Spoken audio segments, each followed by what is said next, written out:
All right, so welcome back to part 3 of chapter 17 for U.S. history. Basically, what has been going on here is the U.S. has been expanding to the west, and while they've been busy doing that, many European nations have been busy expanding and creating their own empires. So think of Germany, the French, the British, especially the British with their colonies all around the world. So the U.S. is a little late to this party, but America is going to get in on this whole imperialistic movement um, as well. So let's go ahead and take a peek at the slides for today. All right, so imperialism, chapter 17, section 3. All right, so there's 3 main goals of U.S. imperialism. One is to defend the Western Hemisphere. So basically, kind of think of North and South America and keeping Europe out of that, to create new economic opportunities. So for trade, for new resources to come in, and then to extend territory through either purchasing it, annexing it, or conquering it. So this chapter is going to go into a ton of different examples. Okay, before we get to some of those examples, because I'm not going to talk about all of them, or this video is going to be longer than you know what to do with. So before we talk about a couple examples, let's just give a basic definition here. So imperialism is the extension of power by one people or country over another people or country. Okay, so as the country expands, one way we expand is into Alaska. So Alaska is purchased from Russia in 1867. A lot of people don't understand why the US does this. Pardon me. They feel that it's just a bunch of ice up there. And so with this purchase, they nickname it Seward's Folly or Seward's Icebox. He was the Secretary of State who negotiated the purchase, and they felt that this $7.2 million was basically a waste of money. But if you think about that and do the math, that's about 2 cents an acre. So really, Alaska was a pretty good bargain. And in just a couple of years, Alaska really proves its value to the US with the discovery of gold and then oil. So it's a great wealth of resources. So Seward's Folly turned out to be a pretty good bargain indeed. So I know some of you have lived in Alaska or visited up there. It's definitely on my list of places to go. My husband's been up there and we really want to go on a trip sometime. So hopefully we'll get to travel a little more here in the next year or two. All right, let's move on to other areas where we can see imperialism. So out in the Pacific, the US is trying to kind of build their Pacific empire, and they need kind of a stopping point.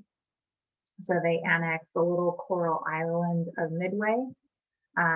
When it comes to Hawaii, remember they have been called the Sandwich Islands and had basically been used by whalers, merchants, warships as kind of a place to stop out there. And many missionaries had gone to Hawaii and had quite a bit of success. But many of these missionaries' kids kind of stayed there and basically saw the resources of the island started to produce, sugar cane and other things. And so there's a new queen on the throne, and I can never say her name, but I'm going to attempt it. So Queen Liliuokalani, okay, takes over the throne, and this is in 1891, 1892, somewhere in that neighborhood. And she basically wants to reestablish native control of the island and really limit the power of these big planters who have these huge plantations that are growing different crops. And so the planters revolt. They end up in this conflict. Eventually, she asked to be annexed by the US, and that doesn't happen right away. So Hawaii functions as a republic, just like Texas did for a few years there. And eventually, the islands are annexed by the US in 1898. That doesn't mean they become a state yet, but that comes a little later. All right, over on the other side, so we've talked about the Pacific, let's talk about the Atlantic side of things here. And so the US is going to get involved in this Spanish-American War, and we'll talk about what happens down in Cuba, but some of the causes leading into this, okay? One big cause is the practice of something called yellow journalism. And basically that is taking an event and sensationalizing it, kind of turning it into much bigger of a deal than it actually was. So two of the leading yellow journalists were William Randolph Hearst's New York Journal and Joseph Pulitzer's New York World. So each paper is trying to like outdo each other and report more sensational stories just to get sales. So that's a big part of all of this, is the impact of the media and the newspaper. The Delome letters, another big part of this, where Spanish ambassador Enrique Duque Delome basically sends this letter where he's poking fun and denouncing the president. He calls him weak and just kind of puts down the president. The thing is, though, it's kind of funny, was Secretary of the Navy Theodore Roosevelt, for instance, had described the president, President McKinley, as having no more backbone than a chocolate eclair. But it's one thing to have somebody insult their own countrymen as opposed to an ambassador insulting the president. So again, when this gets published, it becomes a big deal, and the relationship between Spain and the US grows even more tense. Okay? Kind of the big incident here with the most damage is the battleship Maine had been sent down to Havana Harbor in Cuba. This is in 1898. And while it's there, there's an explosion and it basically sinks. And a lot of people think that, oh, that's the fault of the Spanish. And so there's this cry, remember the Maine, just like we had remember the Alamo. And that becomes kind of this war cry and really gets people worked up. Later, though, they do a study of the ship. This is in like the 70s, and they figure out it was something internal that forced the ship to blow up. So it wasn't the Spanish that caused it. But at the time, it plays right into this whole idea of going to war.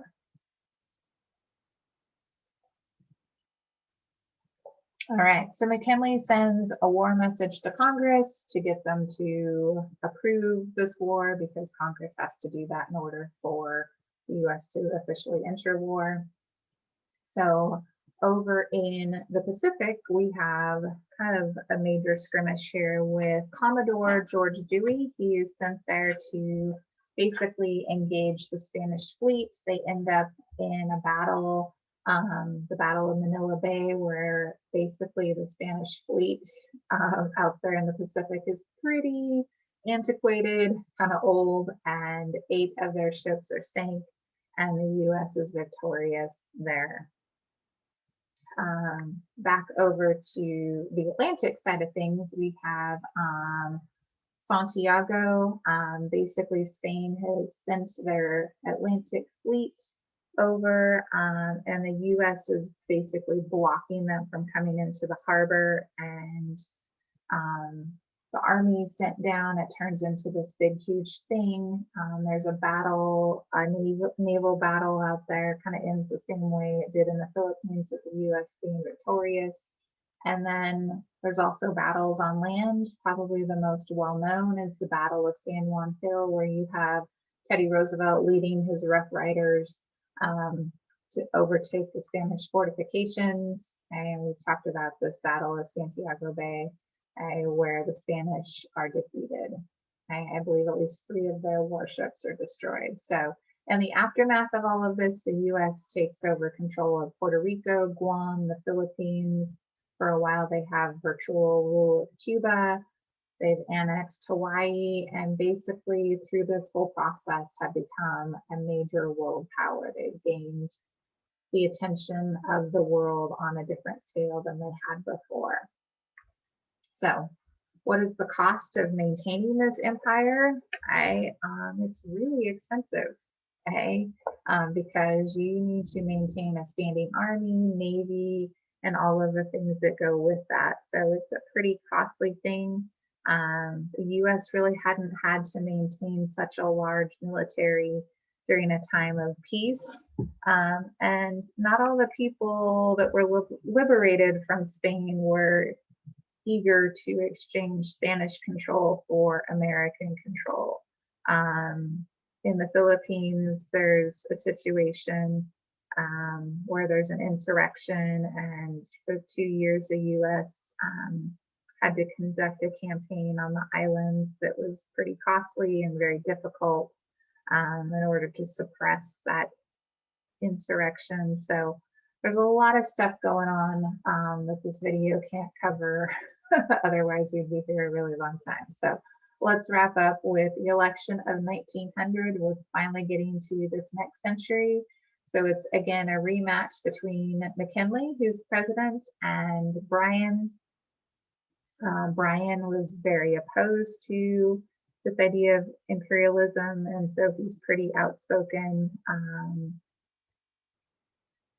The Republicans, however, embraced imperialism. Again, they renominate McKinley, and the Rough Rider, Teddy Roosevelt, was vice president.